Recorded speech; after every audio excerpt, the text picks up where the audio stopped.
Donc aujourd'hui, nous recevons Guillaume Martin, un Normand membre de la formation Wanty Cycling Team, 12e du récent Tour de France. Donc nous allons faire une conférence avec lui. Et dans un premier temps, on va te demander, Guillaume, tu viens de terminer ta saison à la fin du mois d'octobre. Comment tu te sens actuellement? C'est un petit peu les vacances pour toi? Bonjour à tous. Oui, effectivement, je reviens de vacances, pour tout vous dire. J'ai fini l'année assez tard en Chine, au Tour de Guangxi, donc mi-novembre, mi-octobre. Et puis, oui, j'en ai profité pour prendre quelques semaines de vacances par là-bas. Et puis là, je suis revenu en début de semaine, donc encore un peu dans le décalage horaire, mais ça va. Non, c'est pas la période la plus difficile de l'année. Donc au travers de cette conférence, nous allons détailler un petit peu le parcours de Guillaume Martin, qui peut être considéré parfois comme atypique. Donc nous allons suivre un déroulé, comme vous pouvez le voir, qui va nous mener à en savoir plus sur lui. Donc Guillaume, on voudrait savoir comment est-ce que tu es venu au vélo? Qu'est-ce qui t'a amené à la pratique du vélo et puis au fil des années à vouloir devenir professionnel? Et dans le cadre de tes études, comme tu l'as dit, tu as un double parcours de philosophe également. Qu'est-ce qui t'a poussé à venir dans la philosophie et puis à entreprendre des études jusqu'au master? Il faut que je raconte ma vie. Donc, pour ce qui est du vélo, voilà, moi j'ai toujours eu l'instinct de compétition depuis que je suis tout petit. Donc, que ce soit par rapport au cyclisme, mais voilà, par rapport à tout. Je raconte souvent que quand j'étais petit, j'habitais en campagne et donc il y avait une cour chez mes parents et je m'amusais à faire le tour de cette cour le plus rapidement possible en courant et je me chronométrais. Le lendemain, je le refaisais, j'essayais de le faire plus rapidement. Et donc voilà, ça a été le cyclisme, mais ça aurait pu être beaucoup d'autres sports, je pense. J'ai fait du football un peu, mais après, je pense que j'étais plus fait pour un sport individuel, ou même si le cyclisme la dimension collective est très importante, mais voilà, je pense que j'ai trouvé mon accomplissement dans le cyclisme parce que voilà, ça réunissait plusieurs choses qui me plaisaient, et voilà, ça a été une histoire de rencontre aussi. Et en fait, le passage au professionnalisme s'est fait très progressivement. Au début, je faisais ça voilà, par jeu, par plaisir. Je fais toujours ça par plaisir, mais j'ai vu que les résultats arrivaient peu à peu et que je progressais. Et au bout d'un moment, je me suis dit, oui, c'est peut-être possible d'en faire mon métier. Et ça s'est pas fait très, très facilement. J'ai un peu galéré pour ça chez les amateurs, mais à partir du moment où j'ai réussi à passer chez les professionnels, ça s'est très bien passé. Ça fait maintenant 4 ans que je suis chez les pros et effectivement, j'ai pu faire 3 Tours de France et j'ai acquis ce statut de leader très vite chez Wanty Gobert et voilà, ça se déroule pour le mieux jusqu'à présent. Quant à la partie philosophie, là aussi, ça s'est fait par peu à peu et par goût. Il n'y a pas eu de calcul, de carrière tracée et réfléchie. Voilà, j'ai pris goût à la philosophie tranquillement au lycée, évidemment principalement en terminale où j'ai découvert cette discipline, encore plus.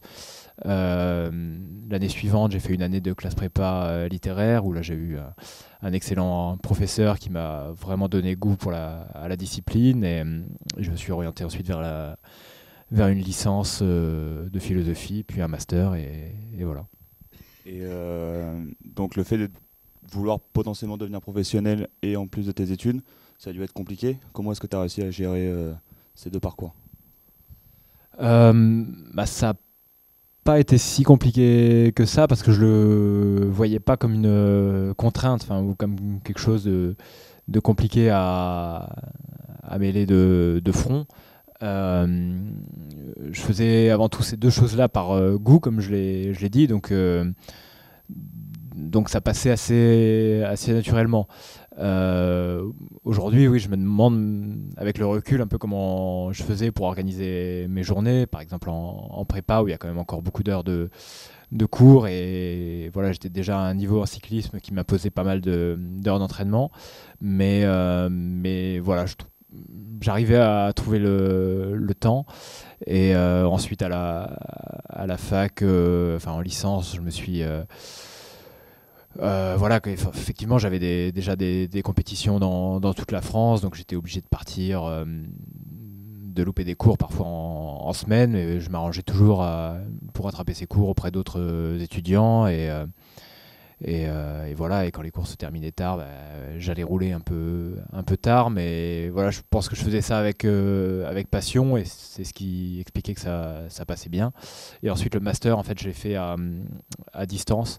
J'ai bénéficié du statut de sportif de haut niveau, et il y avait une formation à distance proposée par l'université Paris-Nanterre, et donc en plus il y a moins d'heures de cours en master, donc voilà, ça s'est fait assez bien. Donc t'as pas trop été gêné par les problèmes de récupération une fois qu'on arrive à haut niveau, comme tu étais dans tes dernières années chez les amateurs. On sait que parfois aller à la fac, ça peut être un frein finalement pour passer professionnel. C'était des choix à faire pour certains coureurs. Peut-être que je serais passé professionnel plus vite, un ou 2 ans plus tôt, si j'avais pas eu ce parcours universitaire à côté. Ou peut-être qu'au contraire, j'aurais complètement pété les plombs parce que j'avais pas cet équilibre qui m'est nécessaire.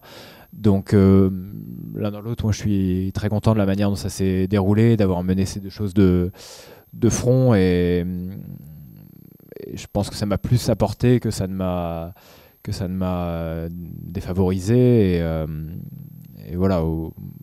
Aujourd'hui, je suis très content d'avoir eu ce parcours, et d'ailleurs, je tiens encore à cet équilibre, et je continue à écrire, à lire. Et voilà, je crois, dur comme fer, qu'on a besoin du corps et de l'esprit, pour résumer les choses un peu grossièrement, pour marcher droit. Du coup, on l'a vu sur le diaporama précédent, tu étais membre régulier de l'équipe de France junior. Puis ensuite, les résultats ont un petit peu stagné, entre guillemets, même si tu restais très prometteur. Tu as eu du mal à tout de suite percer chez les amateurs, même s'il y avait quelques performances très intéressantes, jusqu'à cette année 2015 où ça a vraiment été un déclic pour toi. Oui, effectivement, après mes années de junior, donc là, c'est là où je suis devenu étudiant à Rennes. Et donc j'étais au club amateur espoir de Sojasun, qui était basé à Rennes, et donc je faisais des courses aussi principalement en Bretagne, sur un terrier. Moi je suis plutôt grimpeur en tant que coureur cycliste, donc c'était des courses forcément qui me correspondaient peut-être pas non plus parfaitement. Et après ces 2 premières années chez les espoirs, j'ai traversé la France, et donc j'ai été dans une région que tu connais bien, d'où tu es originaire, en Franche-Comté, au CC Etup, donc dans la banlieue de Montbéliard. Et là, j'ai découvert des courses plus vallonnées, un environnement qui me plaisait mieux. Effectivement, c'est notamment cette saison 2015 où j'ai explosé, entre guillemets, en remportant Liège-Bastogne-Liège Espoir, une étape du Tour de l'Avenir, entre autres. Et c'est cette année-là, effectivement, qui m'a permis de me montrer au mieux, même si j'avais déjà été stagiaire à la FDJ par exemple avant, mais de me montrer pour passer professionnel. Ouais. Ces 2 courses que tu as remportées, il s'est fallu d'un rien à chaque fois. Est-ce que tu te souviens un petit peu du scénario à Liège où il y a le train qui stoppe le peloton, et au Tour de l'Avenir où ton poursuivant le plus proche se trompe de route? C'est vrai que ça aurait pu être quelque chose qui ferait basculer une carrière. Trompé de route, hein. Non, je pense pas que c'était chaud, parce que j'étais un peu en fringale en fin d'étape, mais je crois pas qu'il soit trompé de route. Mais oui, je me rappelle bien évidemment de ces courses. Enfin, c'est des victoires importantes pour moi. Et après, c'est sûr qu'il faut une part de réussite sur tout succès, mais ouais, voilà, ouais, je m'en rappelle bien évidemment, ouais, ça m'a marqué. Donc après ton année 2015, on voit que tu passes chez le Wanty Groupe Gobert. Est-ce que Wanty te suivait déjà avant ou comment ça s'est passé la transition entre l'amateur et l'équipe professionnelle? Comment est-ce que tu l'as vécu? C'était un peu particulier. Donc j'avais ma deuxième année espoir. Donc quand j'étais encore à Sojasun, j'avais déjà eu le statut en tout cas de stagiaire pro dans l'équipe Sojasun. Il y avait une équipe pro dessus à l'époque, mais j'avais fait aucune course en tant que stagiaire. Donc c'était juste honorifique. L'année suivante, j'ai été stagiaire avec la formation FD Jeux. Donc là, j'ai pu faire quelques courses avec eux. Puis c'était assez bizarre. Tout d'un coup, j'ai plus eu de nouvelles. Et l'année suivante, c'est cette année là où j'ai eu beaucoup de très bons résultats. Et ça aurait pu me permettre de passer pro normalement assez facilement. Mais finalement, ça ne s'est pas fait aussi facilement que ça. Et voilà où l'équipe Wanty Gobert, une équipe belge qui n'était pas forcément très connue à l'époque, s'est intéressée à moi relativement tôt dans la saison. Et finalement, ça s'est concrétisé sur la fin d'année. Et c'était un peu à Paris parce que voilà, c'est une équipe que peu de gens connaissaient. Et finalement, j'ai su grandir avec l'équipe. Et l'équipe a grandi aussi en même temps que moi. Et finalement, ça a été le mieux qui pouvait m'arriver dans ma carrière. Ouais. Et comment tu as vécu ton intégration de changer d'un statut amateur à vraiment être au quotidien dans une équipe professionnelle avec une équipe, un staff tu étais beaucoup plus déjà, il faut savoir que chez le cyclisme, ce qu'on appelle le cyclisme amateur, les élites, par certains points, ça n'a d'amateur que le nom. C'est déjà des équipes très structurées avec un staff vraiment présent et organisé. Donc j'avais déjà quand même ça n'a pas été une transition énorme tout d'un coup. Alors évidemment, il y a plus de moyens dans le monde professionnel et plus de personnel. Donc en ce sens-là, évidemment que j'ai vu des changements. Et puis voilà, aussi les courses, on ne fait pas les mêmes courses. Je faisais des courses en France avec des coureurs amateurs français principalement, quelques courses internationales avec des espoirs du monde entier, mais tout d'un coup je me retrouvais à courir avec Alberto Contador, avec Chris Froome et autres, donc évidemment sur des courses comme le Dauphiné ou plus tard le Tour de France. Donc au début évidemment qu'on a des grands yeux par rapport à tout ça, mais on se met vite dans le bain et on comprend que qu'on a autant d'armes que les autres et qu'on est là pour que c'est des adversaires et que ceux qu'on regardait à la télé avant, c'est juste des adversaires à abattre. Pour revenir à ton passage chez les professionnels, est-ce que tu peux nous expliquer comment un coureur passe du statut amateur au statut professionnel et si toi, pour ton cas personnel, il y avait déjà un agent qui a favorisé ce passage? Alors ça se fait évidemment principalement au travers des résultats. Je pense que si on n'a pas de bons résultats dans les catégories amateurs, c'est difficile évidemment de passer professionnel. Ça fonctionne effectivement de plus en plus avec des agents. Je pense que le cyclisme là-dessus se rattrape un peu d'autres sports comme le football qui fonctionne quasiment exclusivement avec des agents. Donc pour ma part, oui, j'ai commencé à travailler avec un agent en 2015, justement cette année-là. Donc je pense que ça m'a aidé évidemment à passer pro et au-delà de ça, c'est une relation de confiance qui s'est développée. Je travaille toujours avec la même personne mais voilà, sans résultat, je pense que il n'y a pas de miracle. Du coup, une fois que tu étais chez les professionnels, pour toi, comment tu as découvert finalement cette culture belge, cette culture étrangère? Est-ce que ça a été une inquiétude pour toi au moment de signer chez Wanty? C'était effectivement un peu particulier puisque je connaissais personne dans l'équipe.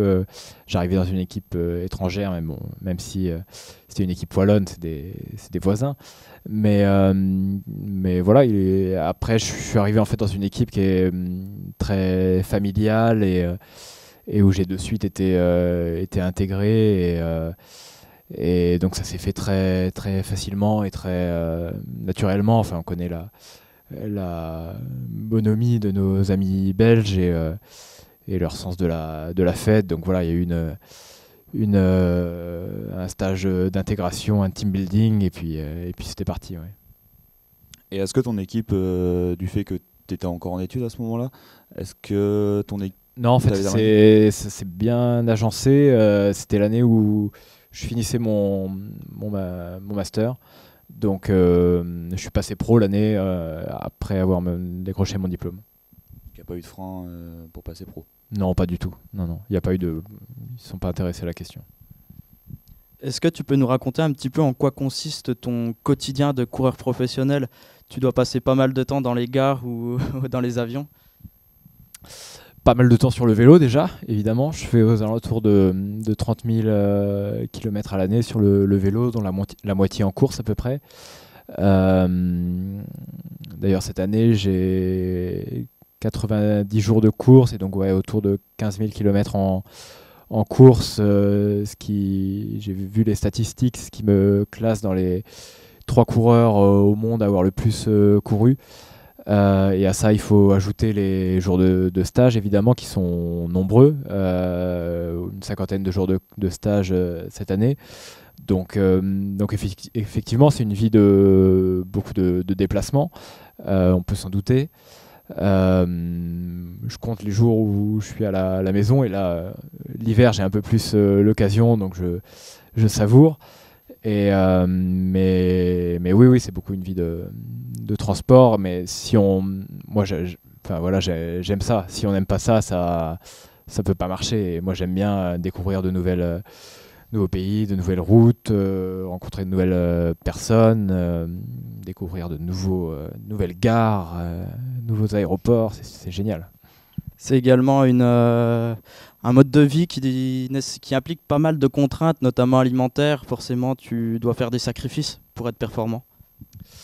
Oui, c'est sûr. Là aussi, on est dans la période donc de coupure où je peux me permettre quelques écarts et je les savoure aussi, puisque au cours de la saison, ces écarts doivent être plus rares, parce que le cyclisme est un sport qui permet pas, si on n'est pas sérieux, il n'y a pas de secret. C'est vraiment un sport où il faut être très rigoureux dans son rythme de vie, dans son régime alimentaire, dans le respect d'heures de sommeil et d'un rythme régulier. Donc effectivement, après moi j'ai pu être un peu extrême par rapport à l'alimentation, par exemple par le passé. Je me suis un peu relâché par rapport à ça, parce que j'ai compris aussi que sur le long terme, si on est trop extrême, trop radical, ça fonctionne pas en fait. Et il faut pas... on n'est pas des ascètes, des moines. Faut garder quand même la notion de plaisir. C'est un sport tellement difficile que voilà, si on n'y trouve pas un peu de plaisir, ça peut pas marcher. Donc voilà, je m'interdis pas grand chose, mais je fais attention à rien faire à l'excès en fait. Il y a pas mal de coureurs professionnels qui n'ont plus forcément la flamme de la passion dans le peloton, pour qui finalement le métier de coureur cycliste reste un métier. Alors que toi, comme tu dis, il y a encore la dimension de plaisir qui est présente, et c'est peut-être une force pour être plus performant. Je pense effectivement que c'est vraiment primordial de garder cette notion de plaisir, parce que on voit qu'il y a tellement de coureurs. Le cyclisme aujourd'hui connaît un nombre de coureurs dépressifs assez inquiétant. Il y a de nombreux cas qui se font jour chez des jeunes coureurs y compris. Et je pense que c'est un vrai problème, parce que je pense que c'est lié effectivement à notre rythme de vie, de nombreux déplacements, d'une certaine pression, de sacrifices alimentaires ou autres. Et certains jeunes coureurs, par exemple, peuvent avoir l'impression de passer à côté de leur jeunesse. Et donc voilà, il faut faire attention à ça, et faire attention à garder toujours la notion de plaisir.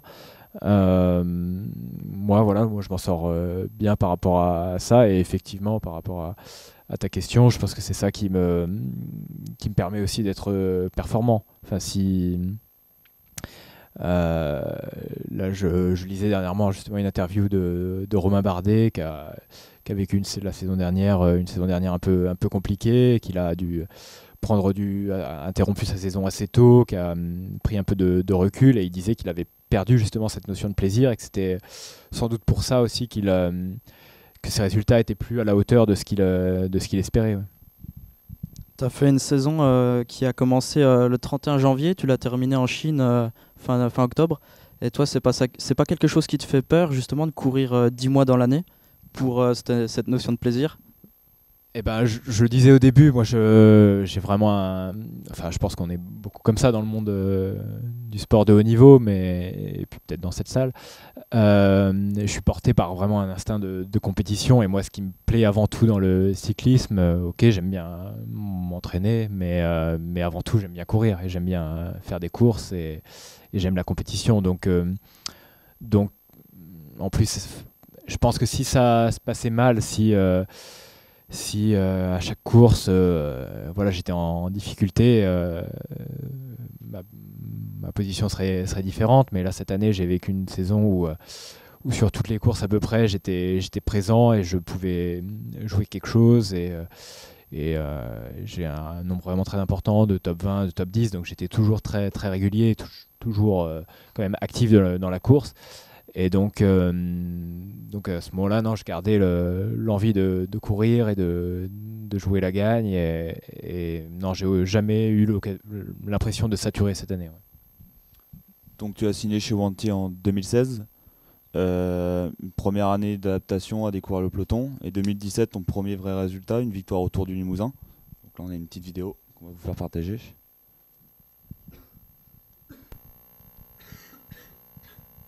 Et voilà les deux courses de l'équipe Mezzo résister pour être à la première et la deuxième place. Le meneur de Guillaume Martin et de Jérôme Nice.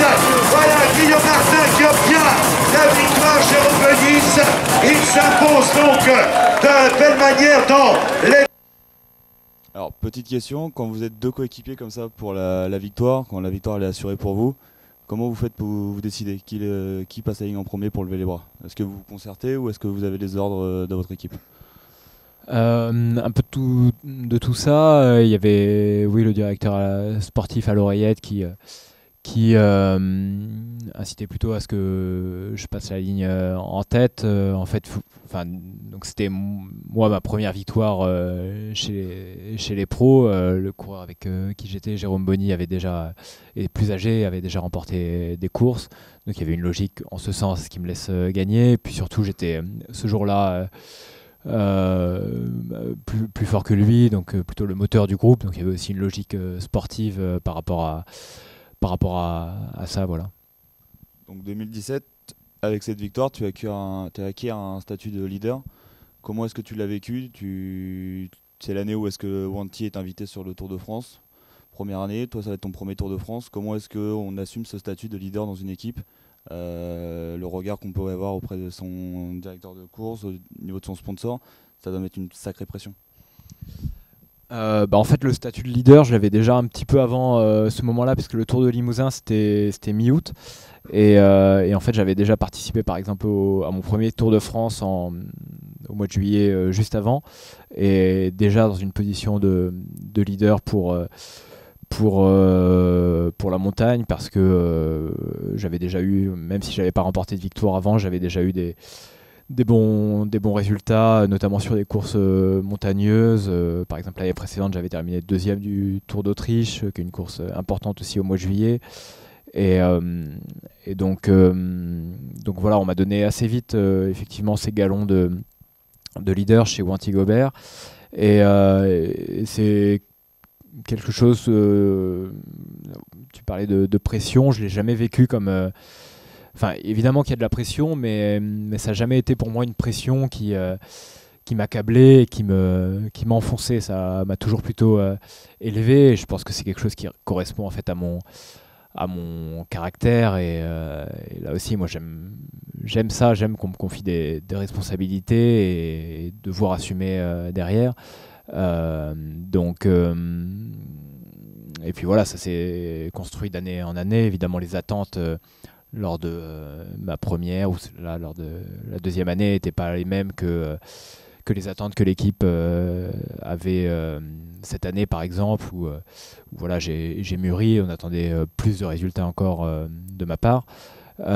Mais voilà, on m'a confié de plus en plus de responsabilités au fur et à mesure des années, mais aussi au fur et à mesure de ma progression. Et donc ça s'est bien goupillé, comme on dit. Concrètement, du coup, qu'est-ce que ça implique d'être leader d'une formation de Continental Pro, à la fois en termes de résultats et à la fois en termes humains? En termes de résultats, ça veut dire que voilà, on est un des moteurs de l'équipe, et c'est à nous quand il y a des coéquipiers qui enfin voilà, au moment du briefing, par exemple le départ d'une course, il y a toujours un briefing dans le bus dans l'heure qui précède la course, donc forcément on définit des rôles à chacun des coureurs de l'équipe, et donc ça veut dire qu'il y a des coureurs, des équipiers qui travaillent qui sont amenés à travailler pour moi, donc c'est une responsabilité qui m'incombe ensuite de parachever le travail au mieux, et quelque chose que je leur dois entre guillemets. Et donc voilà, il faut que j'aille chercher des résultats, et par exemple quand ces 2 dernières années, le début de saison de notre équipe a été un peu difficile à chaque fois. On a eu ça a pris quelques semaines avant de décrocher la première victoire de l'équipe, et ces deux dernières années, c'est moi qui ai décroché la première victoire de l'équipe, et voilà, c'est quelque chose qui est attendu, parce que ça débloque tout un groupe, et ça libère, et c'est forcément plutôt au leader d'endosser cette responsabilité. Et puis encore une fois, oui, voilà, par rapport aux équipiers, c'est une certaine manière de se comporter. Alors après, je pense qu'il y a plein de manières d'être leader. Il faut vraiment que ça corresponde à la nature de chacun. Il y en a certains qui peuvent l'être de manière assez autoritaire ou directive. D'autres essayent de l'être par l'exemple. Je pense que je suis plus dans cette deuxième catégorie. Je suis quand même de nature réservée, donc c'est pas moi, je vais pas aller crier sur des coéquipiers, mais j'essaye, au travers de mon comportement, au travers de ma manière d'être sur et en dehors du vélo, de me comporter au mieux en leader, et de faire que mes coéquipiers aient envie avant tout de rouler pour moi. Donc on parle de vélo, forcément on va parler du Tour de France. Tu en as fait 3. Est-ce que tu peux nous dire qu'est-ce que vraiment le Tour de France vécu de l'intérieur? Nous, en tant que public, téléspectateurs, on a vraiment l'impression que c'est un gros événement, mais comment on le vit finalement en tant que coureur tous les jours? Je confirme que c'est un gros événement, oui. Et on le vit un peu comme une tornade, en fait. Paradoxalement, c'est pas sur le Tour de France que j'ai le plus de pression, alors que c'est évidemment la course la plus importante de l'année. Mais en fait, il y a tellement de sollicitations et de mouvements en tous sens qu'on est, à partir du moment où on arrive sur le lieu du grand départ, donc 4-5 jours avant le départ de la course, on est pris dans cette tornade, et puis voilà, on en sort un mois plus tard, en fait, quand la course se termine, et on est on est pris par cette folie, cette effervescence, les journalistes, le public, toutes les sollicitations, et donc la fatigue même, évidemment qu'on la sent, mais finalement pas tant que ça. Tu parles de tornade, mais une tornade positive alors, ou pas, qui peut être fatigante, je pense? Ça peut être les deux. Ça peut être positif quand ça se passe bien aussi au niveau sportif. Et bien évidemment que c'est agréable d'être comme ça au centre de tous les intérêts. Mais ça peut très vite aussi, voilà, quand on est un peu plus, quand on a un coup de moins bien physiquement, quand il y a une chute, quand on sent que ça se passe pas comme on aurait souhaité que ça se passe, et ben ça peut effectivement très vite devenir pesant. Donc moi j'ai vécu un peu les les deux choses et donc ouais, c'est mieux quand la tornade est positive, ouais, quand elle tourne dans le bon sens. Le fait de faire le Tour de France avec Wanty, qui est donc une équipe invitée, au début du tour, c'est quoi les enjeux, la pression ou les objectifs que te donne ton équipe ou que toi-même tu te donnes vu que tu es le leader de l'équipe? Est-ce que c'est on est invité, on montre le maillot, est-ce que vous courez toute l'année pour avoir cette place, cette invitation pour participer au Tour de France? Toi en tant que leader, est-ce que tu te dis on vise le général ou tu as tes objectifs personnels ou est-ce que c'est vraiment on se focalise sur les objectifs du collectif? Bah, il y avait plusieurs objectifs qui avaient été discutés un peu en amont évidemment de l'événement. Je pense ceux qui suivent le Tour de France savent qu'effectivement Wanty Gobert était une équipe qui était là pour participer à des échappées sur la première semaine de course, pour montrer le maillot comme on dit, sur des étapes où on savait que les échappées avaient peu de chances de réussir. Après, voilà, c'était pas vraiment mon rôle. J'étais plus attendu pour la montagne et pour aller chercher vraiment des résultats. Et c'était aussi voilà, ce qui ça correspondait à mes objectifs personnels. Alors après, il y a eu des débats internes. Est-ce qu'il fallait mieux viser les victoires d'étape ou viser le classement général? Enfin, ça, c'était notre popote interne. Mais moi, en tout cas, de manière générale, et par rapport à moi, l'équipe était d'accord. J'avais quand même vraiment envie d'être là pour autre chose que juste montrer le maillot. Et j'avais envie, là ça peut être l'objet un peu de discussion voire de tension dans l'équipe, j'avais envie que l'équipe, notamment la deuxième année, ait des ambitions plus élevées que de juste participer à des échappées, mais j'avais envie voilà, qu'on vise quelque chose, un résultat concret, parce que je pense qu'on on en avait les moyens, oui. Ça c'est un sujet que tu abordes avec tes directeurs sportifs, avec tes coéquipiers? Oui, principalement avec le manager de l'équipe, les directeurs sportifs, oui. Du coup, là, comme on peut le voir à l'écran, ou peut-être que tu ne le vois pas toi, on voit vraiment qu'il y a une foule énorme. Ça contraste avec peut-être toutes les autres courses auxquelles tu participes, où c'est vraiment la fête tous les jours. Et il y a vraiment du public tout au long de la course. Alors, qu'est-ce que ça fait, ça, finalement? Ouais, c'est assez fou, effectivement. Par exemple, un mois avant, chaque année, il y a le Critérium du Dauphiné Libéré, qui est une course avec il y a le même plateau que le Tour de France. C'est le même organisateur, mais là, il n'y a pas du tout le même public. On est tous beaucoup plus anonymes. Et puis tout d'un coup, on arrive sur le Tour de France et voilà, on est l'objet de toutes les attentions. Et moi, je sens tous les ans qu'il y a un effet Tour de France, que la saison se coupe en deux et que après le Tour de France, ça perdure un peu sur les autres courses ou sur la tournée des Critériums, par exemple, à Lisieux, pas très loin d'ici. Les regards sur nous sont pas les mêmes. Et donc c'est assez particulier de vivre ça de l'intérieur. Tout d'un coup, on a une étiquette, en fait, je pense, vue à la télé.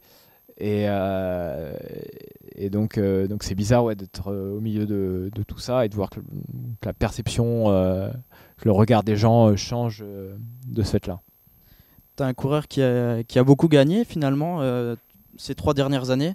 Mais sur le Tour de France, c'est vrai que tu n'as pas forcément la médiatisation que ton statut sportif devrait avoir.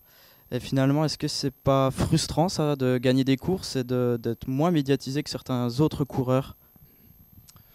Ça peut l'être un peu. Je pense qu'on a tous un désir ou même un besoin de reconnaissance. Et puis voilà, d'être jugé à son juste niveau. Après, c'est pas moi, c'est pas mon moteur le plus puissant. C'est pas ça que je recherche à tout prix. C'est pas pour ça que je fais du vélo. C'est pas pour la reconnaissance, mais évidemment c'est important. Après, pour expliquer peut-être ce léger déficit de reconnaissance, il y a le fait que j'appartenais à une équipe étrangère. Jusqu'à cette année en tout cas, je vais changer d'équipe l'an prochain et retrouver une équipe française. Et puis aussi, voilà, je pense que j'arrive au milieu d'une génération de coureurs français qui est très performante. Enfin, on est beaucoup de coureurs français maintenant à évoluer au plus haut niveau. Donc là, cette année, j'ai terminé 12e du Tour de France. Il y a quelques années, le meilleur français était 12e du Tour de France et était voilà, extrêmement médiatisé. Aujourd'hui, il y a, je sais plus, j'étais peut-être 3e français. Enfin, voilà, ou 2e, je sais plus.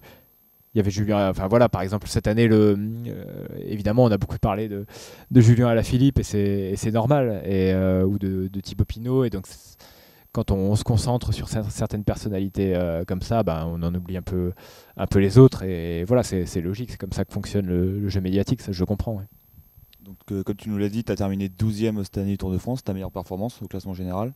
Est-ce que ça change quelque chose pour toi? Est-ce que tu sens que dans le peloton, on te regarde différemment? Est-ce que toi, ça te donne un statut? Est-ce que tu t'as pris l'importance avec cette place pour toi? Ben, je sais pas si c'est vraiment cette place en particulier, c'est ce statut.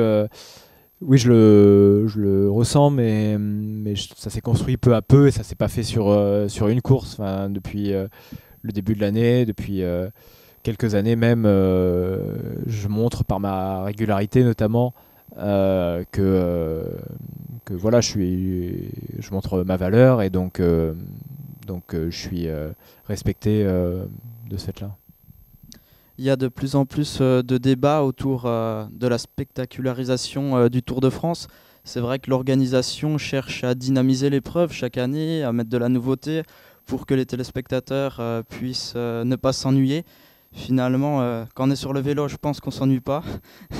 Est-ce que tu peux nous expliquer un petit peu comment tu perçois les nouveautés qui sont mises en œuvre chaque année pour rendre la course plus dure, parfois plus exigeante, et aussi trouver des choses inédites pour pimenter tout ça? Quand c'est pour la rendre plus dure, ça me dérange pas trop, mais c'est peut-être parce que je suis grimpeur. Quand c'est pour la rendre plus dangereuse et presque secrètement espérer plus de chutes pour le spectacle, là j'ai un peu plus de réserve et par exemple cette tendance qu'il y a dans le cyclisme moderne sur beaucoup de courses à mettre des chemins de terre, des secteurs voilà, empierrés au milieu du parcours.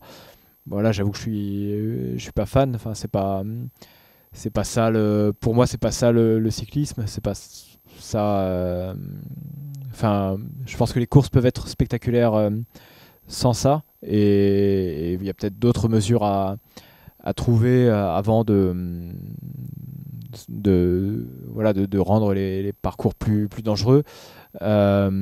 Pourquoi pas réduire encore? On a déjà réduit le nombre de coureurs par équipe. Pourquoi pas réduire encore plus, de sorte à ce que les courses soient moins contrôlées par des équipes dominatrices. Voilà, moi je suis cette course au spectacle. J'ai mes réserves et surtout il faut jamais oublier que c'est un peu une ancienne que de dire ça, c'est les coureurs qui font la course, mais c'est vrai en fait. Enfin, un parcours plein de pièges. On a eu une étape il y a 2 ans là en Bretagne avec plein de petits chemins, mais finalement il y avait les formations les plus importantes qui se mettaient en tête au milieu de ces chemins-là. Donc finalement personne ne pouvait attaquer, il ne se passait rien et l'étape n'a pas été particulièrement spectaculaire. Et puis cette année on vient de passer un tour dont le parcours était relativement classique et je pense que tout le monde est d'accord pour dire que le tour était assez spectaculaire cette année, donc il n'y a pas non plus de règles par rapport à ça. Il y a quelques sujets dans le cyclisme d'aujourd'hui où on entend souvent des débats, surtout au niveau du Tour de France, quand par exemple on entend parler des capteurs de puissance pour les équipes, les grosses équipes qui cadenassent la course, et voilà, comme on dit, il n'y a plus beaucoup de spectacles, les échappés ont du mal à terminer les étapes. Pareil, le problème des oreillettes, on entend souvent le débat pour ou contre les oreillettes. Qu'est-ce que toi tu en penses en tant que coureur? par rapport à tout ça, par rapport aux oreillettes, effectivement, moi je suis plutôt pour leur interdiction, parce que ça accorderait plus de liberté aux coureurs et ça ferait plus confiance à leur intelligence.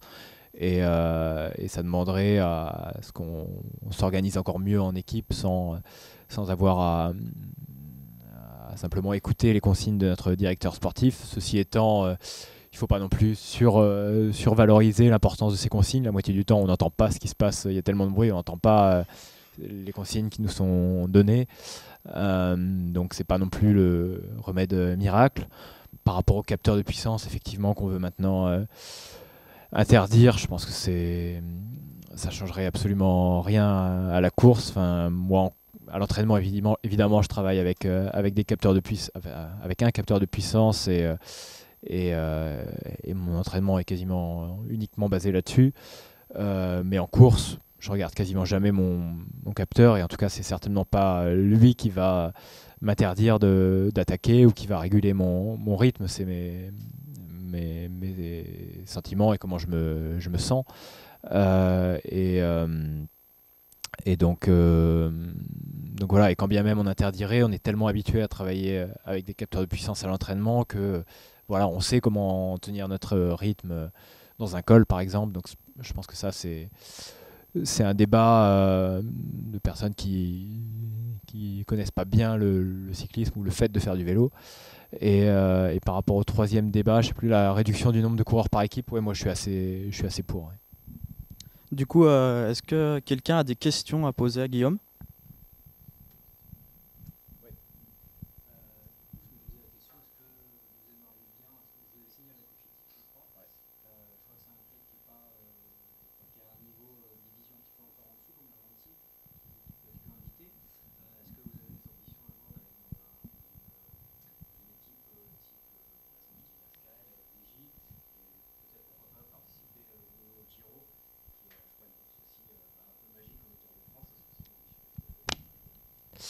Ouais, et assez vite en fait. Et l'idée pour moi donc jusqu'à présent, Wanty Gobert et Cofidis appartenaient à ce qu'on appelle la catégorie Continental Pro, ce qui, pour résumer, même si ce n'est pas du tout comme dans le football, serait la deuxième division du cyclisme. La première division étant ce qu'on appelle le Pro Tour. Si j'ai signé avec Cofidis, c'est notamment parce que l'équipe a l'ambition et va quasi certainement passer Pro Tour l'an prochain. Donc oui, moi c'était après 4 ans en Conti Pro, même si j'avais accès à la plupart des plus belles courses du calendrier, dont le Tour de France, j'avais envie de découvrir encore plus de courses, effectivement d'autres grands tours, et c'était une des raisons principales de mon changement d'équipe. Pour découvrir aussi une structure plus importante avec plus de moyens et quelque chose de plus professionnel. Et quant à mon programme, j'ai envie de découvrir de nouvelles courses et de nouveaux grands tours aussi. L'an prochain, ce sera plutôt, c'est encore sujet à discussion, mais on est plutôt parti sur l'idée de doubler Tour et Vuelta, Tour d'Espagne. Avec en parallèle des ambitions pour des sélections sur les Jeux Olympiques et les Championnats du Monde qui seront sur des parcours difficiles aussi, et pourquoi pas avoir selon le parcours le Giro l'année suivante, faire un Giro Tour l'année suivante. Moi dans ma tête c'est comme ça que ça...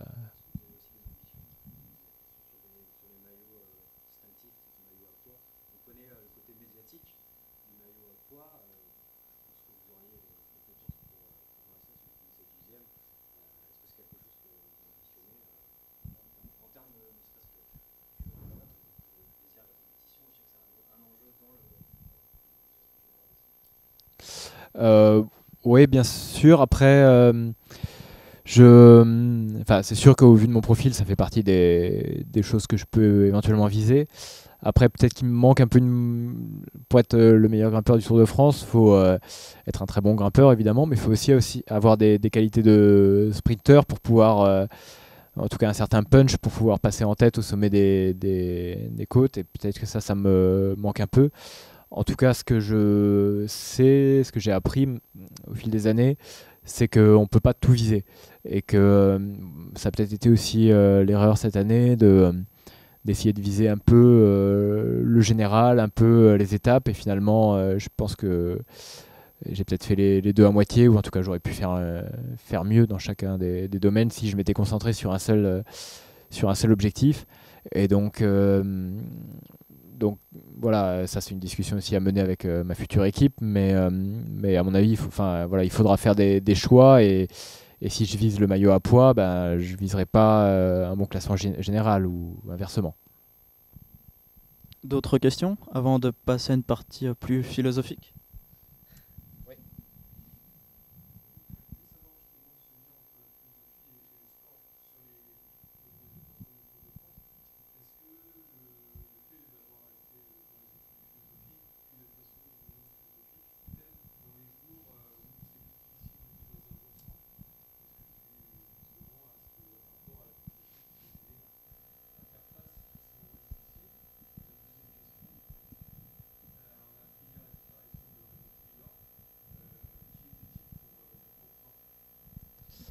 Alors déjà par rapport à la première question, je pense que c'est une question qu'on me pose assez souvent, et peut-être que je risque de décevoir les gens. Je ne suis pas certain que la philosophie m'apporte beaucoup de choses en elle-même dans mon sport. Peut-être le fait d'avoir quelque chose à côté, mais voilà, pour moi c'est la philosophie, mais ça pourrait être quelque chose d'autre, ça pourrait être le cinéma, ça pourrait être la cuisine, je ne sais quoi. En tout cas, le fait d'avoir plusieurs choses, ça me permet de relativiser, et de prendre un peu de distance par rapport à l'importance du cyclisme. Après, la philosophie en elle-même, je trouve pas je suis pas certain que Platon ou Épictète me permettent d'être un meilleur cycliste. En tout cas, moi sur le vélo en course, je pense pas à Platon à chaque coup de pédale. Pour la deuxième question, oui, c'est sûr que ça fait bizarre, parce que ça fait partie des personnes qu'on pense un peu immortelles, parce qu'elles font tellement partie de l'histoire du cyclisme, voire de l'histoire de France, osons les mots.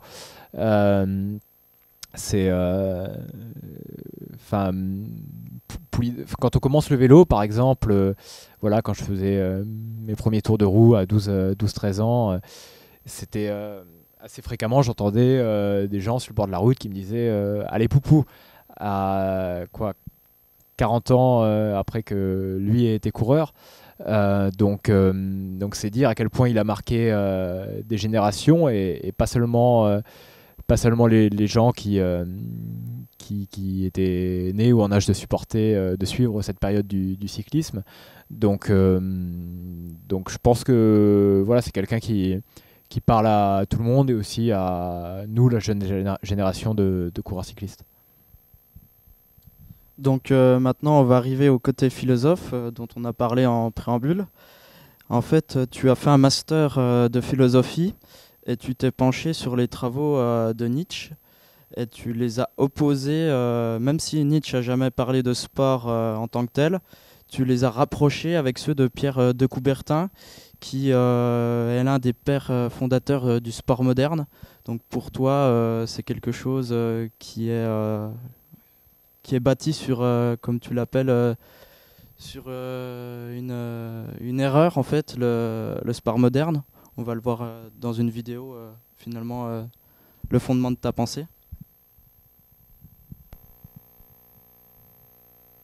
C'est un film qui a été réalisé par La Bordure dans le cadre de ton master. C'est le désir de gagner. Le sport, c'est aussi un jeu, un univers coupé du reste du monde. Et donc justement, on pourrait, à l'inverse, voir le sport comme un exutoire de pulsions néfastes, ou en tout cas... Sinon, tu peux nous expliquer. Je peux vous raconter directement. Totalement. Violence. En tout cas, j'ai rapproché Pierre de Coubertin. Ah bah là, on entend bien. J'y vais ou... Vas-y, allez. Ouais. Est-ce qu'on m'entend trop bien là? Est-ce que ça fait mal aux oreilles ou ça va? C'est mieux. D'accord. Voilà, la partie sportive, on l'a un peu éludée, donc vous n'avez rien entendu, mais maintenant, on va parler philosophie et vous allez tout entendre et tout comprendre. Oui, tu disais que j'avais rapproché Pierre de Coubertin et Nietzsche. En fait, je les ai plutôt opposés. Et mon idée, c'était de dire que le sport moderne, notamment l'idéologie olympique qui porte le sport moderne, est bâtie sur une hypocrisie. Là, je suis parti de mon ressenti moi, de sportif de haut niveau et je trouvais que ça ne correspondait pas aux valeurs qui sont mises en avant dans le sport de nos jours. Quand on nous dit cette fameuse phrase « l'important c'est de participer », moi j'ai parlé de mon amour de la compétition. Voilà, c'est pas ce que je vis. Pour moi, l'important c'est de gagner. Et donc toutes ces valeurs du partage, de l'entraide, sur lesquelles sont construits le sport moderne, c'est pas celle que je vis et c'est pas celle dont j'ai l'impression que c'est pas celle que j'ai l'impression que mes coéquipiers vivent. Et finalement, en fait, en tant que sportif, je me retrouvais plus dans la philosophie de Nietzsche que dans celle si on peut appeler ça une philosophie, de Pierre de Coubertin. Et parce que Nietzsche, lui, dit... alors c'est une phrase qui résonne justement par rapport à l'importance de participer dans son livre sans doute le plus connu, Ainsi parlait Zarathustra. Il fait dire à Zarathustra « Je ne vous conseille pas la paix mais la victoire ». Donc là, on est vraiment à l'opposé de ce que dit de Coubertin et l'idéologie olympique. Et donc, voilà, cette mise en avant du collectif, par exemple, dans l'idéologie olympique, voilà, ça me semble aussi être une hypocrisie. Et chez Nietzsche, je retrouve... Voilà, Nietzsche est plus proche en fait de ce que moi je vis au quotidien. Aussi, excuse-moi, une dernière chose, par rapport au mental, c'est un autre des aspects du sport moderne. On dit, ouais, à partir du moment où vous y croyez, vous avez la volonté, où vous pourrez dépasser votre douleur et éteindre les signaux de douleur de votre corps. Non, moi je pense que le corps a ses limites, que tout sportif de haut niveau sait atteindre ses limites et que on a beau avoir un mental surpuissant, ben non, on ne dépassera pas ses limites. C'est le corps qui est premier et qui fixe la limite. Tu parles du sport comme un exutoire finalement dans nos sociétés qui sont de plus en plus rangées, entre guillemets. Finalement, le sport devient de plus en plus important. Oui, là aussi, j'ai essayé de repenser les choses de manière chronologique. Voilà, la discussion, le débat que j'ai construit à distance entre de Coubertin et Nietzsche, il n'est pas sorti totalement de nulle part, puisque les deux sont contemporains. Les deux ont vécu à la fin du 19e siècle et à une époque où donc le sport moderne naissait, où le sport renaissait après la période antique. Et donc, effectivement, si on prend un tout petit peu de recul, on voit que le sport moderne, c'est quelque chose de relativement récent, voilà, né au 19e siècle, mais qui a très vite acquis une importance très importante dans nos sociétés. Et donc, je me suis un peu interrogé sur la raison de tout ça. Et je pense qu'une des explications, c'est que pour moi, je pense que le sport a pris en quelque sorte la place de la religion aussi. Enfin, et là, je me suis aussi appuyé sur Nietzsche qui disait Dieu est mort, Dieu est mort. Et la suite d'ailleurs de cette sentence célèbre, c'est par quel jeu sacré, par quelle cérémonie expiatoire saurons-nous le remplacer Dieu. Donc Nietzsche parle de jeux sacrés. On pense tout de suite aux Jeux Olympiques. Et donc, moi je vois assez le sport moderne comme une continuité de la religion sous d'autres formes, et c'est pour ça qu'il y a ces valeurs du partage, de l'entraide qui sont des valeurs chrétiennes. Donc en fait, le sport serait en quelque sorte, enfin la religion serait en quelque sorte sécularisée dans le sport et serait rentrée dans la société civile au travers du sport. Et à haut niveau, justement, tu peux le constater par toi-même, finalement, que le sport n'est pas forcément parfait.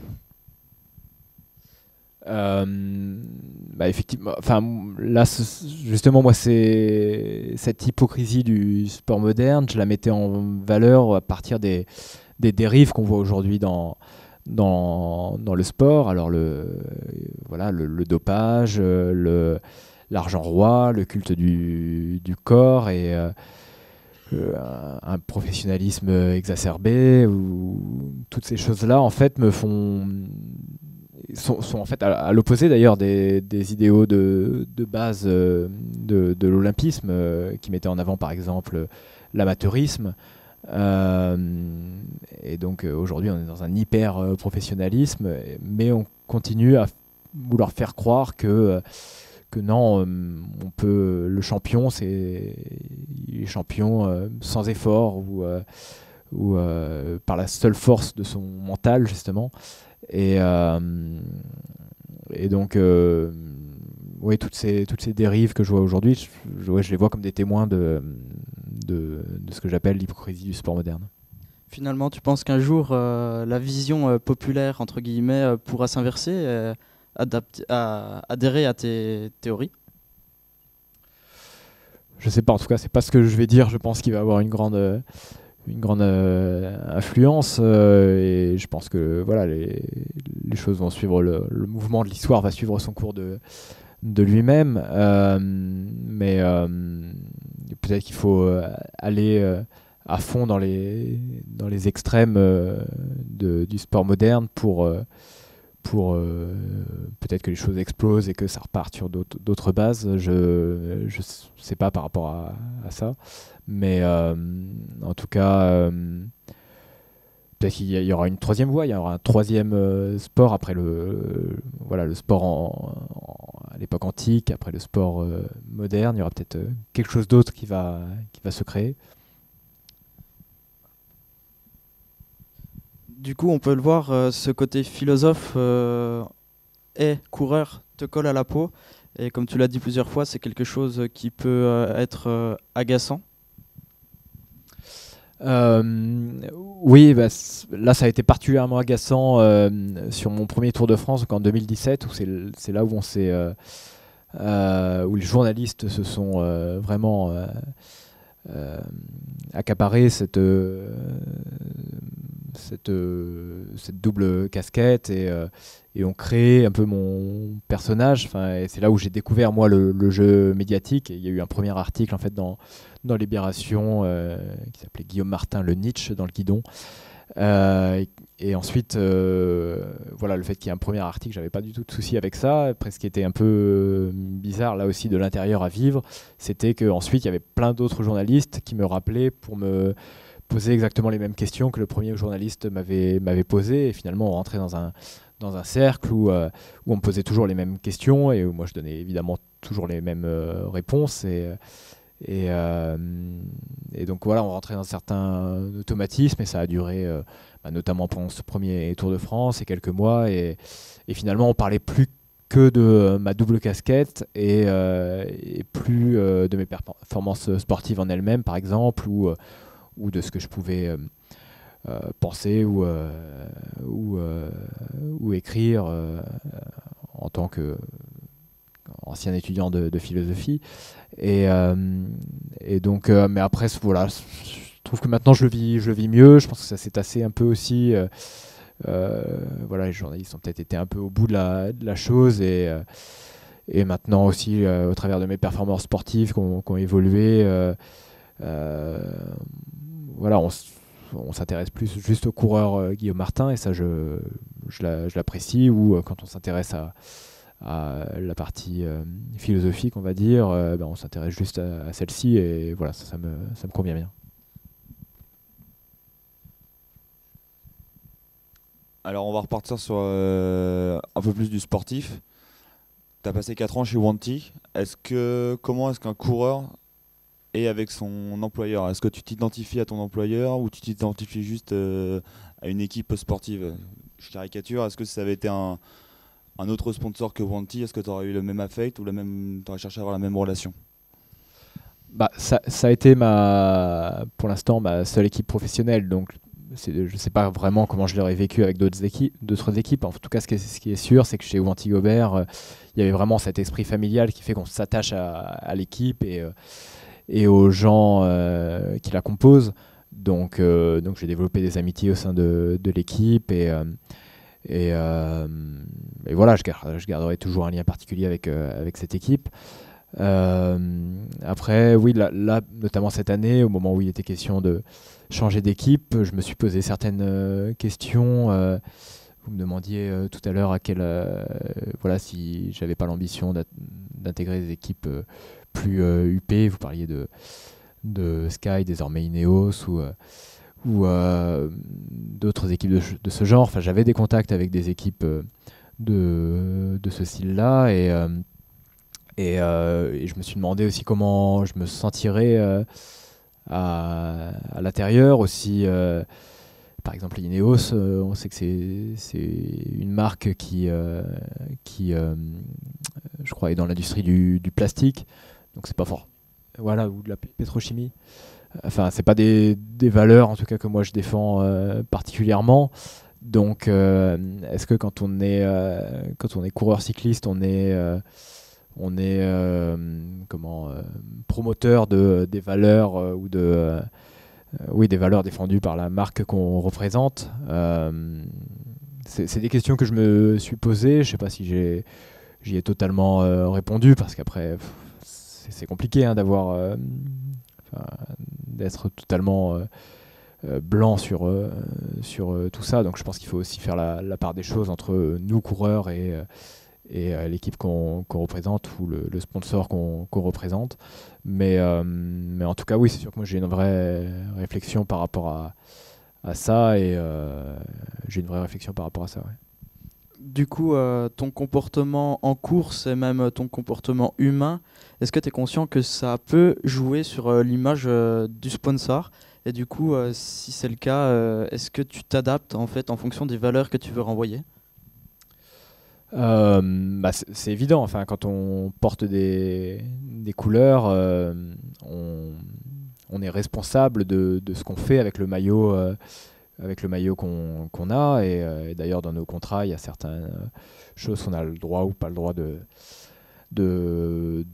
faire. Et évidemment qu'on n'a pas le droit de dire de mal de notre sponsor, ou de faire de la pub, par exemple, pour une marque concurrente à la marque de vélo sur laquelle on roule. Ça, c'est évident. Donc voilà, oui, moi je suis mais plus encore que dans la relation au sponsor, je suis évidemment attaché à je sais que je suis maintenant devenu un personnage public, et que la manière dont je me comporte, je suis souvent à la télé, sur les courses, ça a de l'importance, et voilà, il y a des jeunes des enfants qui regardent les courses de vélo, donc j'ai envie de transmettre une image qui soit positive. Donc par exemple, je fais attention quand j'ai mangé une barre énergétique, de ne pas la jeter voilà, sur la route, en pleine campagne, n'importe où, comme malheureusement encore beaucoup de coureurs le font. Donc voilà, je la remets dans ma poche, et je pense que ça, ouais, c'est une responsabilité qu'on a tous, nous, en tant que coureurs cyclistes. Du coup, comment tu communiques avec tes supporters? On sait que tu es présent sur plusieurs réseaux sociaux, même si tu ne partages pas forcément tout de ta vie avec eux. C'est un choix, je pense, assumé. Oui, là aussi, moi, je suis venu relativement tard sur les réseaux sociaux, et c'est pas quelque chose de naturel chez moi. Enfin, je suis pas totalement digital native, comme on dit. Donc, ouais, je m'y suis mis parce qu'évidemment, ça fait partie du métier aussi, et que c'est presque un impératif. Et d'ailleurs, on a presque des consignes en ce sens de la part de nos équipes, des responsables de la communication de nos équipes. Et en tout cas, moi, je fais attention à tracer une limite, et pas voilà, tout déballer ou tout révéler de ma vie privée. J'essaye de cantonner les choses aux sportifs, même si je comprends qu'il faut aussi, ce qui intéresse, et je le comprends de plus en plus maintenant, donc je vais peut-être m'ouvrir un peu plus par rapport à ça, c'est aussi de transmettre mon quotidien, mais je pense que je maintiendrai toujours des limites par rapport à ça. Ouais. Quelle valeur t'essayes de transmettre finalement au public? Voilà, une certaine droiture, honnêteté, une certaine éthique, mais qui est pas présentée comme telle, mais j'ai envie que ça transparaisse de ma personne, et c'est pour ça que voilà, sur les réseaux sociaux par exemple, je suis relativement sobre, parce que je pense que je suis quand même quelqu'un de sobre et de calme dans la vie, donc j'ai pas envie de jouer un rôle non plus, et voilà, et je pense ce qu'il faut, c'est être en accord et cohérent avec ce qu'on est. Et donc, quand Julien Alaphilippe, par exemple, fait des mimiques devant Emmanuel Macron pendant le Tour de France, pendant une interview télé, il est comme ça dans la vie. Enfin, il a cette folie dans la vie. Moi, je suis différent, et voilà, et je me comporte en accord avec la manière dont je suis. Avec ce que je suis. Donc après tes 4 ans chez Wanty, tu pars chez Cofidis. Donc tu as dit que tu voulais monter dans la première division, si on peut appeler ça comme ça, le Pro Tour. Pourquoi avoir choisi l'équipe Cofidis justement? Oui, ça a été l'objet de réflexion là aussi. J'avais le choix à la fin entre donc Cofidis et puis une équipe peut-être un peu plus installée dans les rangs Pro Tour, la structure encore plus importante, mais où le rôle qui m'aurait été confié n'aurait pas été le même. J'aurais été leader sur certaines courses, mais équipier sur d'autres. Et alors après, voilà, cet autre projet m'attirait aussi, parce que c'était quelque chose de très, très professionnel, et j'avais envie de voir aussi ce que c'est qu'une structure ultra professionnelle, mais voilà, j'ai pesé un peu le pour et le contre, j'ai fait un tableau, et je pense que là, Cofidis, c'était l'option qui cochait le plus de cases, avec voilà, comme quand même quelque chose de très structuré, et voilà, avec des moyens pour faire les choses bien et sereinement. Et en même temps, voilà, encore une atmosphère, je pense, familiale. Enfin, ça, je vais le découvrir prochainement, mais en tout cas, voilà, des vraies responsabilités aussi qui me seront confiées, un rôle de leader à plein titre, auquel je suis attaché. Ouais. On a une dernière petite vidéo pour illustrer les attentes que suscite l'arrivée de Guillaume Martin dans cette équipe Cofidis.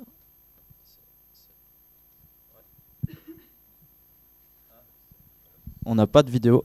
Alors en fait, c'est à toi de la faire en direct. C'est pas grave, je vais essayer. C'est Cédric Vasseur, donc le manager général de l'équipe, qui est très content de t'accueillir visiblement, et qui à terme espère un podium du Tour de France avec toi.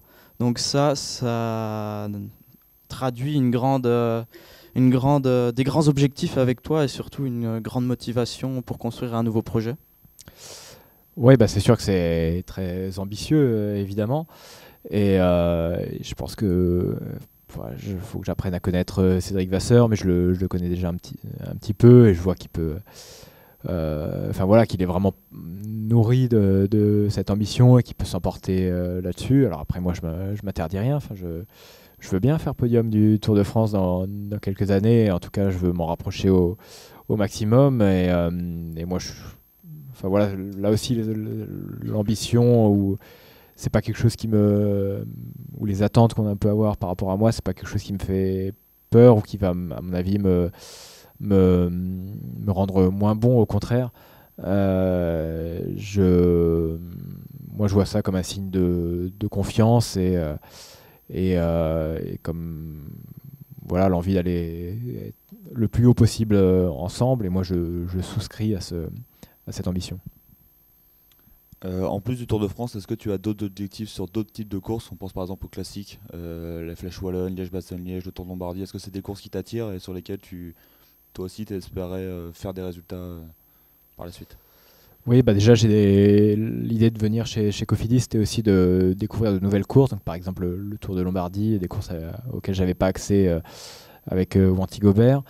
Et puis par contre Liège-Bastogne-Liège, ça oui, je l'ai fait déjà plusieurs fois et c'est une course qui peut vraiment me plaire. C'est une course où il faut beaucoup d'expérience pour bien figurer. Je commence à la voir, j'y ai participé déjà 4 fois. Et cette année j'étais dans le coup dans le final pour jouer un bon résultat. Donc je pense qu'avec les années je vais pouvoir me rapprocher de plus en plus des premières positions. Et oui, c'est des courses que je peux aussi viser. Voilà, je pense que l'an prochain, oui, il y aura premier moment fort quand même au moment entre mars, avril, avec par exemple peut-être un Paris-Nice et suivi de la période des classiques ardennaises et puis ensuite le Tour évidemment et la Vuelta. Voilà, je pense que c'est comme ça que pourra s'articuler la saison prochaine. Donc Cofidis, c'est un sponsor français. Te voilà pour la première fois professionnel dans une équipe française. Est-ce que ça va changer quelque chose pour toi d'un point de vue objectif? Qu'est-ce que ça finalement, quelle est l'influence du sponsor d'un point de vue sportif? J'ai un peu de mal à le mesurer pour l'instant, mais peut-être qu'au niveau de la médiatisation, ce sera un peu différent. On en parlait tout à l'heure. Le fait d'être français dans une équipe française, il y aura plus d'attention que quand j'étais dans une entre guillemets petite équipe belge où peut-être que les gens se demandaient si j'étais belge ou français. Donc voilà, voilà, être français dans une équipe française pour participer au Tour de France, c'est voilà les réquisites pour peut-être gagner en popularité et c'est peut-être ça principalement que ça va changer. Après j'attends de voir aussi comment au niveau de l'état d'esprit comment ça se passe dans une équipe française. Enfin, je sais que moi ça me plaisait aussi d'être dans une équipe avec des coureurs de différentes nationalités et avec une mentalité différente de celle qu'on peut connaître en France. Alors après, chez Cofidis, il y a des coureurs, notamment le recrutement cette année, il y a eu des coureurs, beaucoup d'Italiens, Australiens, enfin voilà, il y a des coureurs de différentes nationalités. Ça, je pense que c'est bien. Moi, j'ai pas envie non plus de m'enfermer dans une mentalité franco-française. Est-ce que vous avez des questions?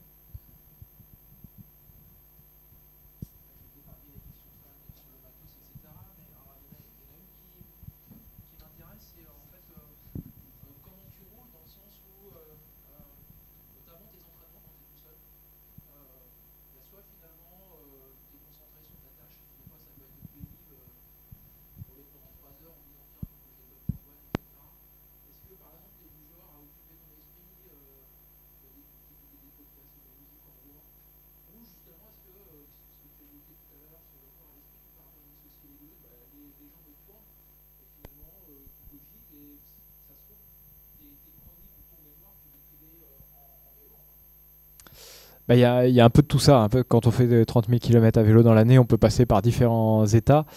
Et il y a un peu de tout ça. Alors parfois, assez souvent, j'essaye de m'accorder avec d'autres coureurs pour qu'on roule ensemble, et ce qui permet aussi de passer le temps. Mais j'apprécie aussi rouler seul. Et alors parfois avec des podcasts. Moi, je maintiens un lien avec la philosophie. Je suis un grand fan des Chemins de la philosophie, une émission sur France Culture, voilà, Adèle Vendrette, émission à laquelle je vais avoir le plaisir et l'honneur de participer d'ailleurs début décembre.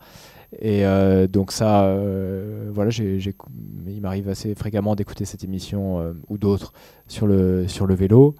Et puis parfois aussi de rien écouter du tout, ou d'écouter une émission ou la radio, mais sans vraiment l'écouter, et effectivement d'être là sans être là, enfin d'être justement plus que juste un corps en mouvement, et d'être un peu dans un état second, et et voilà, de pédaler, de suivre le parcours que j'avais réfléchi, suivre évidemment le code de la route, mais voilà, sans m'en rendre compte.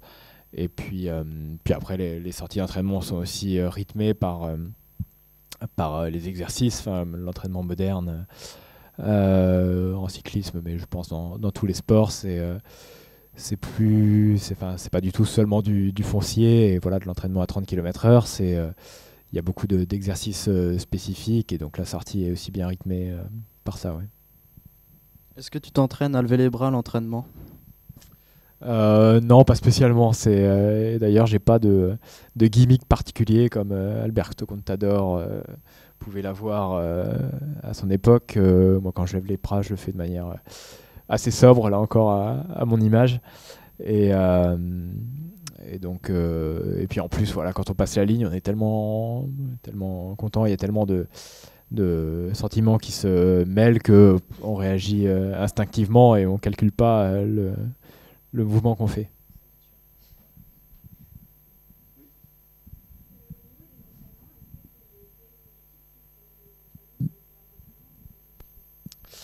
Alors ni l'un ni l'autre, ça passe par en fait un entraîneur pour ma part intégré à l'équipe, enfin même que j'ai qui m'a rejoint dans l'équipe l'an dernier, enfin un entraîneur avec qui je travaillais depuis les rangs espoir, donc justement depuis mes années amateurs et qui m'a rejoint cette année au sein de l'équipe Antigobert et donc lui travaille en relation avec les directeurs sportifs, avec la direction pour connaître le programme de course, etc.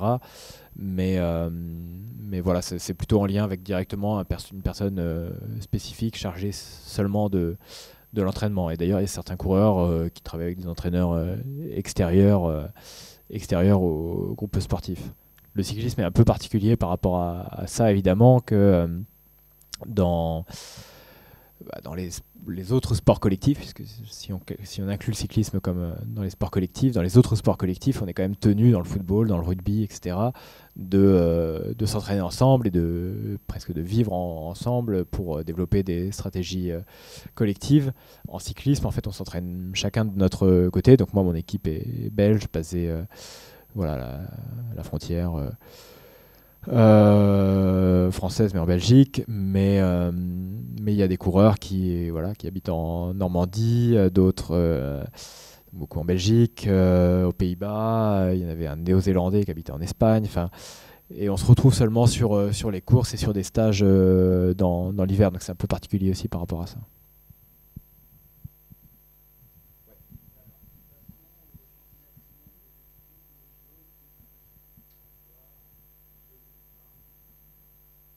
Ouais, c'est clairement un objectif et plutôt même l'an prochain que dans 5 ans.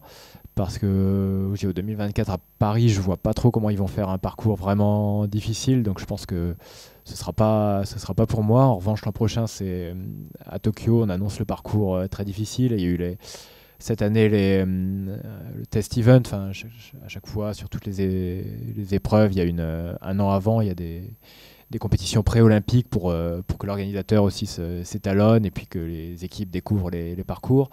Alors c'était pendant le Tour de France, moi j'ai pas pu y aller, mais l'équipe de France a sélectionné un de mes coéquipiers qui a été un peu en repérage pour moi et qui m'a confirmé que le parcours était vraiment difficile et pouvait me plaire. Donc pour moi, ouais, c'est clairement un objectif et peut-être la chance d'une carrière, enfin, qui se reproduira pas forcément.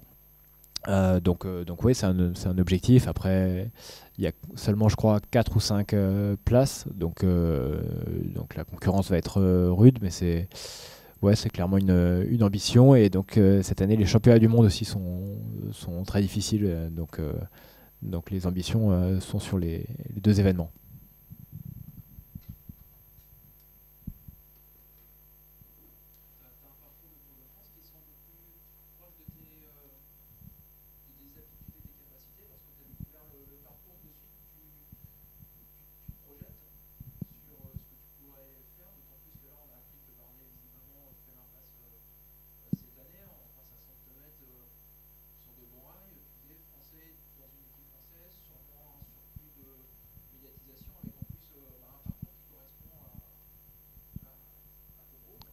Mes qualités, oui.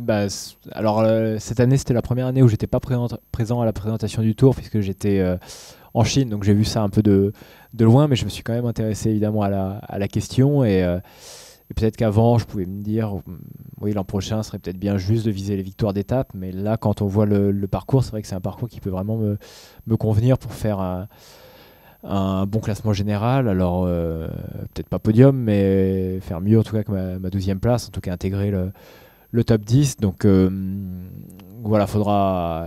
C'est encore dans un assez longtemps, donc faut en discuter aussi avec l'équipe. Mais je pense qu'il y a vraiment de belles choses à faire cette année avec le parcours qui est proposé. Ouais.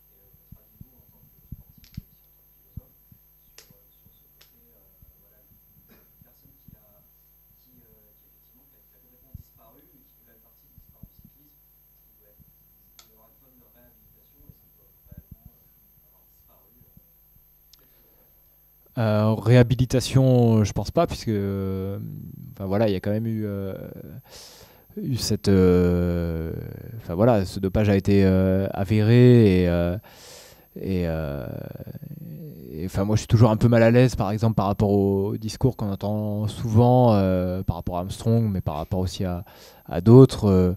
Oui, c'est dopé, mais bon, de toute façon, tout le monde se dopait à l'époque, et puis c'était quand même un très grand professionnel, et même si c'était pas dopé, c'était quand même le meilleur.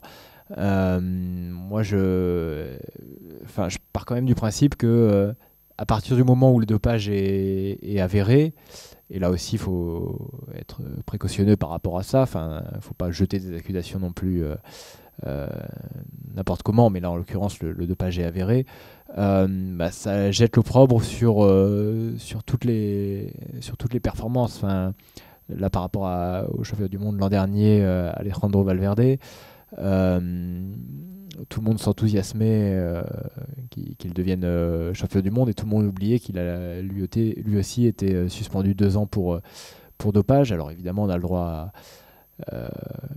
droit voilà, une fois qu'on a purgé sa peine, de revenir, mais en tout cas en l'occurrence, voilà, toutes les années, voilà, toute la période où on sait, ça a été avéré que voilà, toutes les années toutes les éditions que Armstrong a remportées au Tour de France, ça a été grâce au dopage. Donc moi j'ai du mal à essayer de faire la part des choses dans tout ça.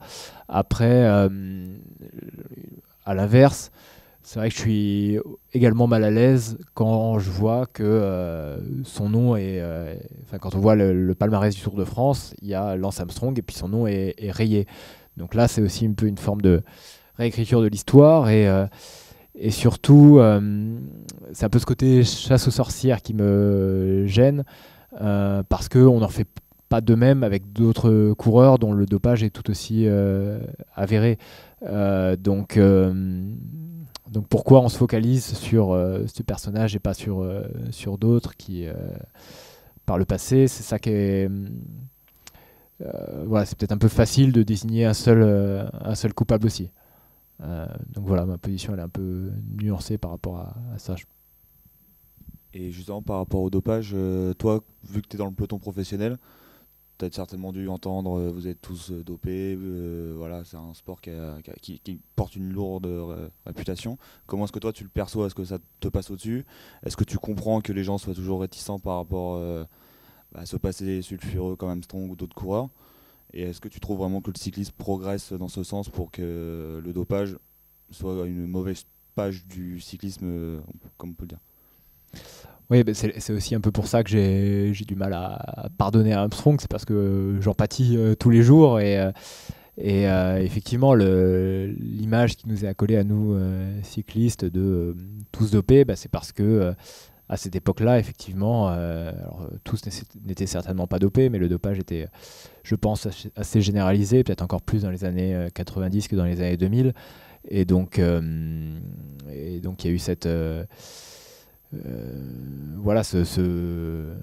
idée qui s'est ancrée dans la tête des gens que tous les cyclistes étaient dopés. Et donc ça, on l'entend de temps en temps, pas non plus, enfin c'est pas non plus systématique. Enfin, j'entends pas tous les jours sur le bord de la route tous dopés. J'entends aussi, par contre, peut-être même encore plus régulièrement, feignant, allez feignant. Ce qui est aussi assez fort de café de la part de personnes en maillot de bain sur le bord d'un camping au mois de juillet, demi-alcoolisés. Et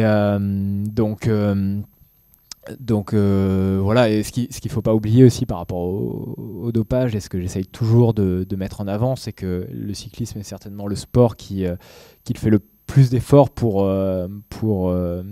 lutter contre ses démons passés, pour s'en défaire.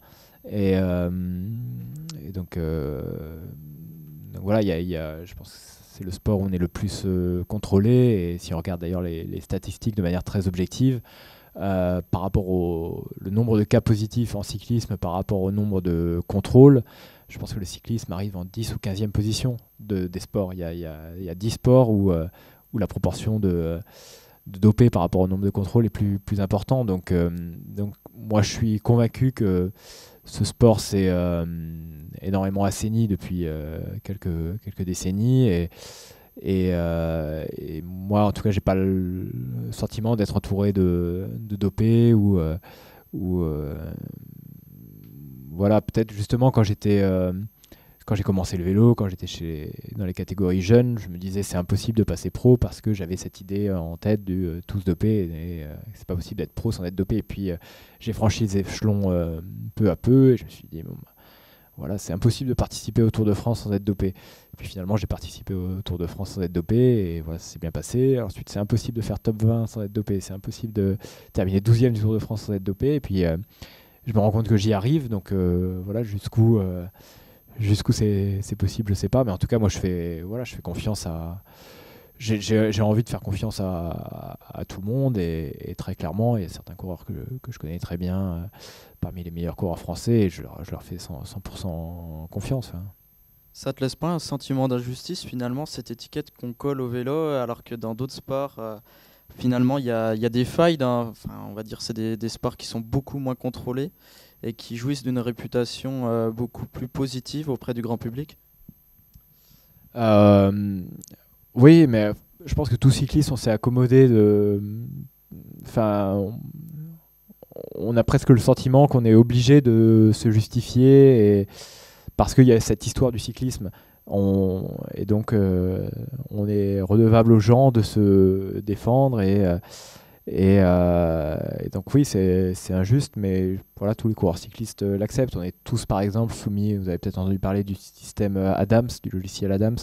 C'est un système presque de géolocalisation. Enfin, tous les jours, on est obligé de dire là où on dort, de donner l'adresse où notre hébergement de nuit, et puis de donner un créneau d'1 heure où on est tenu d'être à l'adresse indiquée en cas de contrôle inopiné. Et donc ça, tous les cyclistes, en tout cas les 2 premières divisions pro, sont tenus de suivre ça.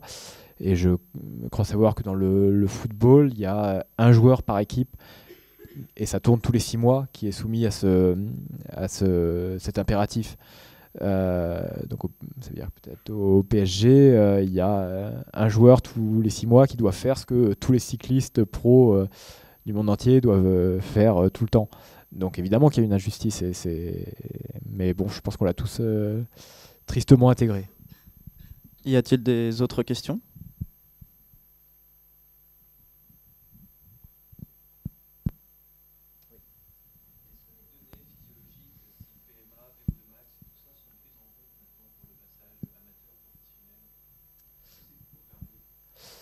Ça dépend les équipes. Là, moi, mon équipe Antigobert, c'est en tant qu'équipe assez familiale et un peu aussi amateur dans l'esprit, c'est peu intéressé à ces données-là. Mais oui, des équipes Ineos ou Sky à l'époque, c'est sûr que ça fait partie des premières choses qu'ils demandent, enfin, les valeurs physiologiques, plus encore que de regarder les résultats. Ils regardent le potentiel du coureur au travers des tests terrain. Enfin, la FDJ aussi s'appuie beaucoup là-dessus avec un entraîneur comme Frédéric Grapp qui a beaucoup travaillé là-dessus. Donc ça, oui, c'est une des grandes évolutions du cyclisme moderne, que de se baser sur ces données objectives d'évaluation de la performance.